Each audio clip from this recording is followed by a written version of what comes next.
반갑습니다.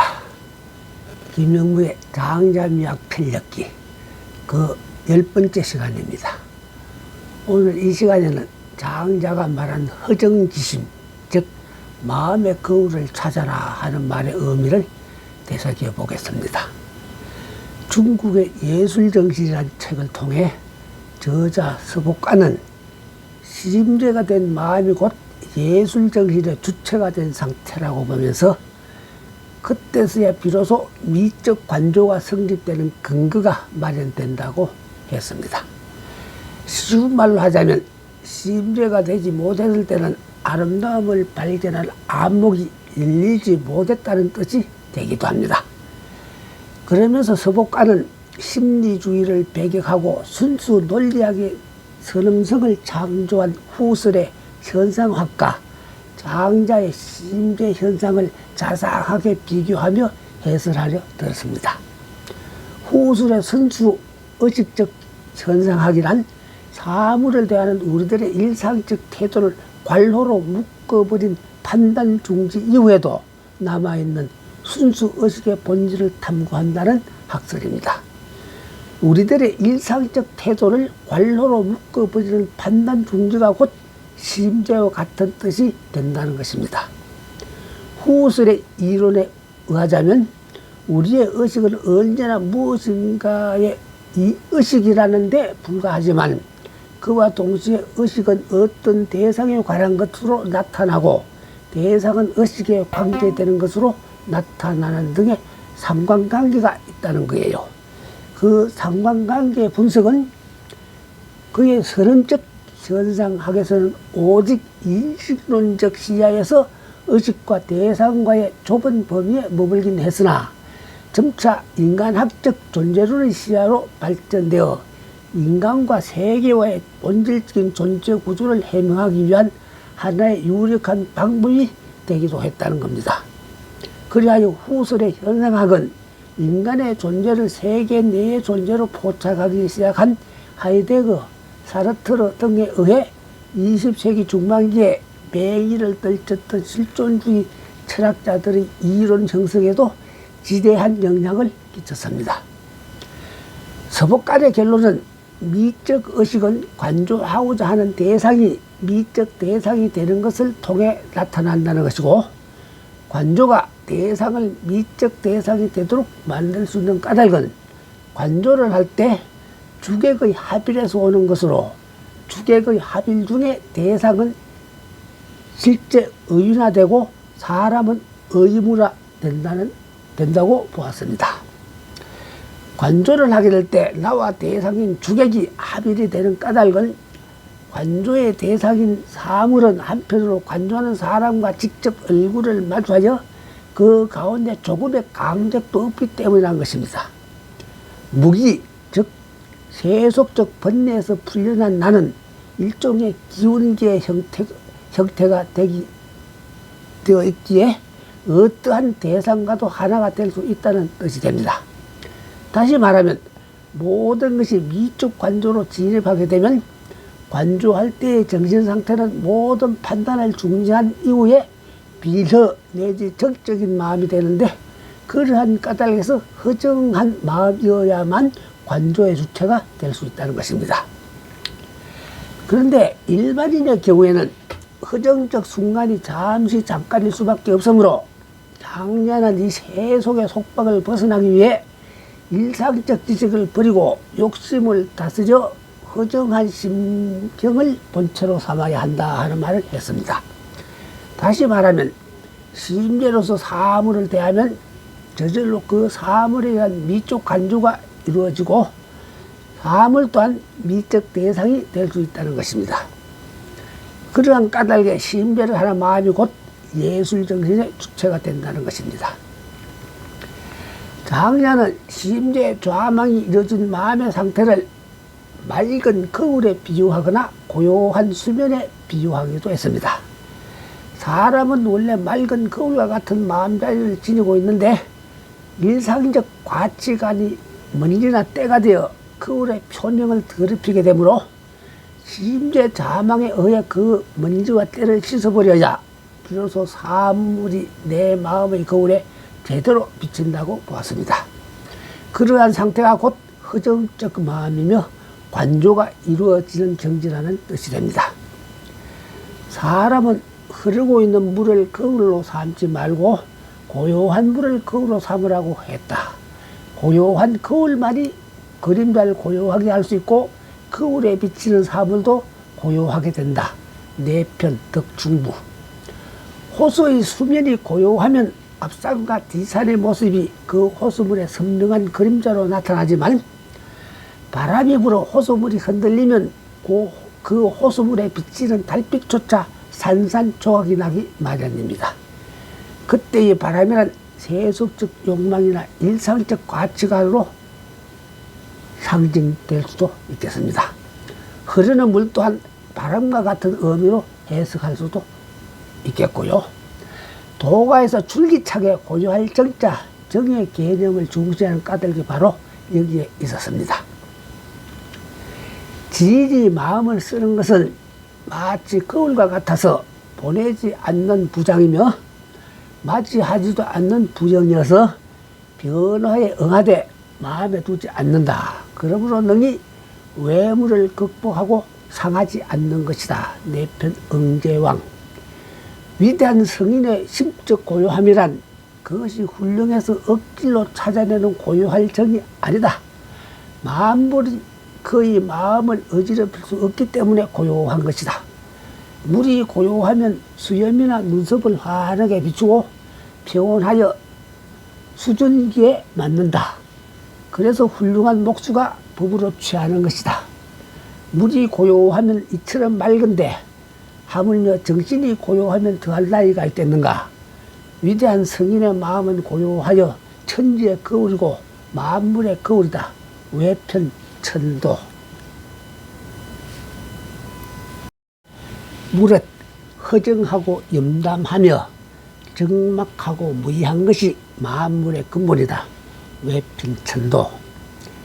천지의 덕을 밝게 깨달은 자는 이를 일러 대봉과 대종이라 하며 하늘과 화합하는 것이 천하를 고르고 조화롭게 하며 인민과 더불어 화합하는 것이다. 외편천도. 의식의 어지러움을 무찌르고 마음의 올가미를 풀어라. 덕의 얽매임을 벗고 도의 막힘을 뚫어라. 부유할 부와 귀할 기, 출세와 위엄, 명성과 이익, 이 6가지는 의식을 어지럽히는 것이요. 용무와 행동거지, 획과 문의, 기식, 즉 호흡과 정의, 이 6가지는 마음을 묶는 것이다. 마음과 욕심, 기쁨과 분노, 슬픔과 즐거움, 이 6가지는 덕성을 얽매는 것이다. 물러남과 나아감, 거두어들임과 베품, 지식과 재능, 이 6가지는 도를 막히게 하는 것이다. 이 4종류의 6가지가 흉중을 동요시키지 않으면 바르게 될 것이다.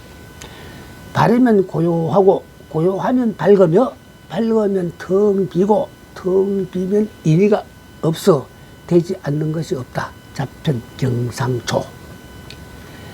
생리적 욕망과 일상적 지식에서 벗어난 허정적 마음은 밝음이 되는 명으로 드러납니다. 이전에 마음이 빈 그릇이 되었을 때 거기에 밝으면 백이 담길 수 있다고 했는데 그 백이 여기서는 밝은 명으로 표현되어 있습니다. 그리고 여기서 말하는 밝음은 한일로서 관조적 알매되는 일지로 표현되기도 합니다. 그리고 그 일지는 정지로 표현되기도 하며 정지란 어떤 욕망에 의해 동요당하지 않는 정신 상태에서 발생되는 고립된 지각을 말합니다. 이른바 견독입니다.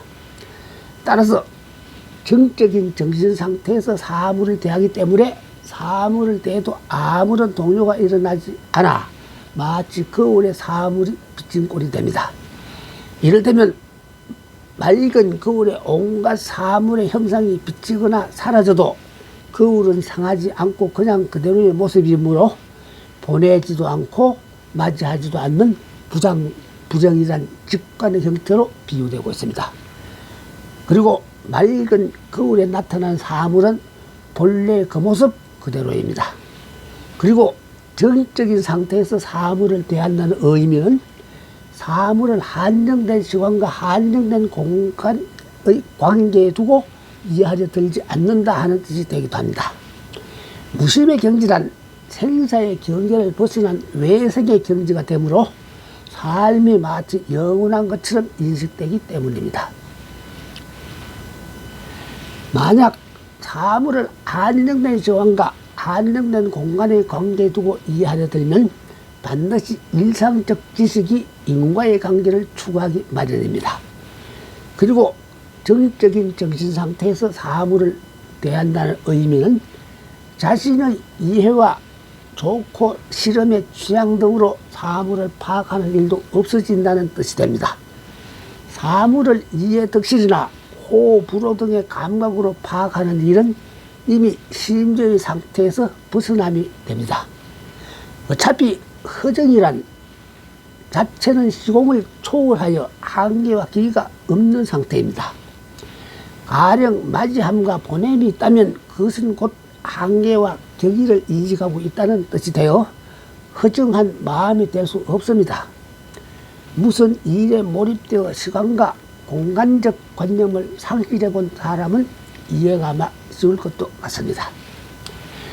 노다는 관조의 상태를 끝까지 비허에 이른다는 지허극과 심적 고유를 독실하게 지켜야 한다는 수정독이란 개념으로 설정했는데 그 개념을 이어받은 장자는 무기, 상하, 심재, 자망이라는 개념으로 상정하여 허정을 인생의 본질에 되는 과정으로 파악했으며 동시에 인생의 본질로 파악하려 들었습니다. 장자가 말하는 밝을명이나 비광을 열매실자 실의 근거를 두고 말하면 허정을 멈춰하는 근원적 지각이 되므로 노자가 이른바 설람이라 불렀던 의미와도 같아집니다. 간단히 말하면 실험과 일상적 지식으로부터 해방되어 나타난 마음이 바로 허정이란 것이 됩니다. 그뿐만 아니라 우주 만물은 공통적으로 그러한 본질이 있으며 따라서 대본, 대종이라 부를 수 있다고 했습니다. 그래서 한 개인이 자신의 본질을 제대로 파악하고 보면 동시에 우주 만물의 본질을 파악할 수 있다 하는 결론에 이르게 됩니다. 내가 허정적 상태가 되고 보면 나와 우주 만물이 일체가 되미니 천지는 나와 병생하고 만물은 나와 하나가 된다고 할 수가 있습니다. 그리하여 나타나고 사라짐이 문제시 될 까닭도 없고 호불호도 있을 수가 없고 천지가 무너져도 두려워할 까닭이 없어집니다. 인간의 심층 무의식 세계를 연구했던 칼융의 이론이 장자의 죽의 합일 내지 마음의 허정적 상태를 이해하는데 도움이 될 것도 같습니다. 칼융은 동양에서 말하는 허정적 상태나 무심의 경지 또는 일심 등을 일상적 의식에서 벗어났기에 일단 무의식으로 규정하면서 무의식은 영원하고 알 수가 없으며 볼 수도 없고 인식할 수도 없는 것이라 보면서 다음과 같은 결론을 내리기도 했습니다. 유이 말하는 무의식의 상태는 장자가 말하는 허정적 상태가 되기도 합니다. 우리가 의식의 세계로부터 물러나기 때문에 합일이 이루어진다고 말한 것은 심리학적으로 볼 때 옳은 말이 된다. 무의식의 성정권에는 어떠한 뇌우도 더 이상 존재하지 않는데 왜냐하면 아무것도 분화되지 않은 상태여서 하등의 긴장과 갈등을 야기시킬 수가 없기 때문이다.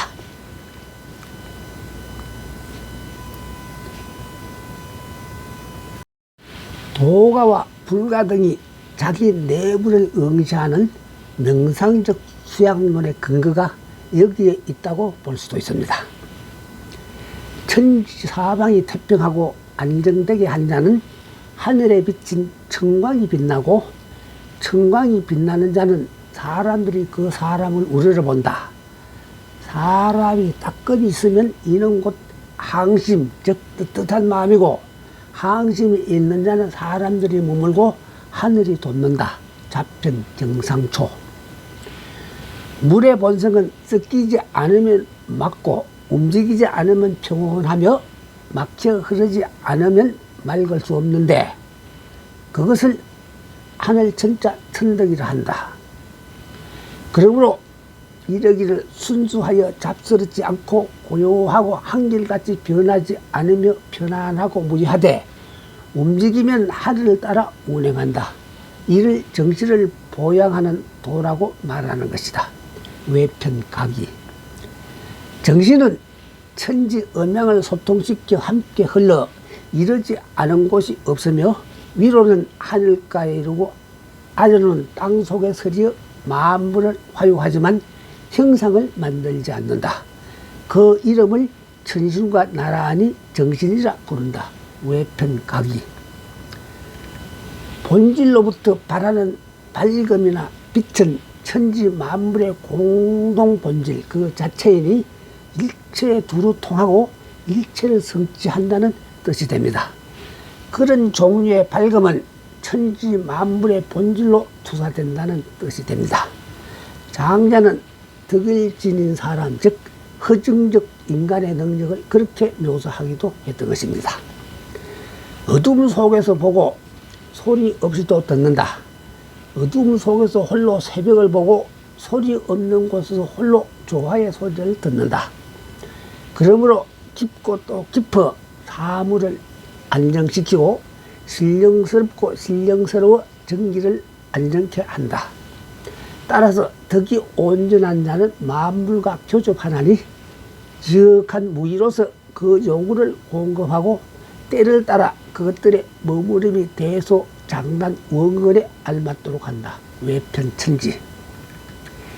이었고 장자는 도를 관조할 수 있는 사람, 그 마음의 상태에다 신령이란 개념을 대입시켰습니다. 세속적인 말로 하면 도가 통한 사람은 신령스러운 인물로 화한다는 뜻이 됩니다. 여기에 나타나 있는 조화는 화합 또는 화와 같은 뜻으로 주객의 합일 상태를 말하는 것이며 신령의 신이란 신화의 경계를 가리키는 것으로 이를테면 창조적 자유에 대한 일종의 객관이 되고 있습니다. 귀진신자 신의 개념은 주역에서부터 거론되기 시작했는데 계사전에 따르면 첫째, 음양운동은 청량할 길이 없으니 이를 신이라 했고 둘째, 이롭게 쓰며 들고 나며 백성이 모두 이용하는 것이라 했습니다. 그리고 설교에서는 신이란 만물을 생산하는 작용이라 했습니다. 그러니까 전지전능이란 서양적 신의 개념과 달리 여기서 거론되는 신은 자유자재의 능력에 가깝다고 볼 수가 있겠습니다. 따라서 신이란 개념은 본질상으로 미학적 개념이 될 수도 있겠습니다. 현대 중국의 시인이며 수필가였던 주자청은 장자를 논하면서 이 귀진신이란 개념의 중대한 영향을 다음과 같이 말하기도 했습니다. 장자는 운치가 깊고 뜻이 순박한 학문의 철학적 시로서 그 내용의 뛰어남을 보이고 있다. 그 풍부한 신화나 우원 그리고 출중한 비유나 문장 즉 사조는 후세 문학인들에게 지대한 영향을 미쳤다. 특히 그 고사 속에 표현되고 있는 예술이나 기의 감상에 대해 표현되고 있거나 그와 같은 중에 간간히 제출되고 있는 귀진신이란 개념은 지난날 문학과 예술이나 창조와 비평에 모두 중대한 영향을 미쳤다. 유가에 비해 중국인들의 문학과 예술에 대한 도가의 영향은 확실히 높고 큰 것 같았다. 그 신이란 개념과 장자의 영향을 통해 형성된 묘활묘라는 개념은 온유, 도루와 같은 교조에 비해 응용된 부분이 오히려 더 많았던 것이 아닐까. 말하자면 훌륭한 예술작품은 일상적인 솜씨에 의해서가 아니라 신령스러운 경지에서 창조된 것이어야 한다는 뜻이 되며 그 말은 결국 기운기, 묘할묘, 금을 전통으로 표현되고 있는 도가 실려 있는 작품이 되어야 한다는 뜻으로 되돌아오고 있습니다. 요약하자면 장자는 마음을 빈 그릇처럼 완벽하게 비워야 우주적 기와도 통할 수가 있고 최상의 쾌락이 되는 지략이 있는 자연을 관조하면서 그 본질과 하나로 화할 수가 있다고 보았습니다. 얼핏 보면 노장자는 허무주의자들이며 인생의 가치를 전적으로 부정한 사상가들 같았는데 여기서 거론된 허정적 인생이란 개념으로 해 그들은 다시 인생의 가치를 적극적으로 긍정했다고 볼 수 있게 됩니다. 허정적 인생이란 신령스럽게도 우주 만물과 하나로 통할 수 있는 위대한 주체성을 확립하고 있기 때문입니다. 그러니까 예술 작업이 기농공의 솜씨 부리기가 아니라 도의 경지에서 스스로 나타나게 되는 일종의 표현이 되므로 장자는 이렇듯 허정지심을 일러줄 수밖에 없다는 것으로 이해할 수도 있을 것 같습니다. 시청해 주셔서 감사합니다. 다음 이 시간에는 보통위일, 즉 천지가 하나임을 알라 하는 말의 의미를 탐색해 보겠습니다.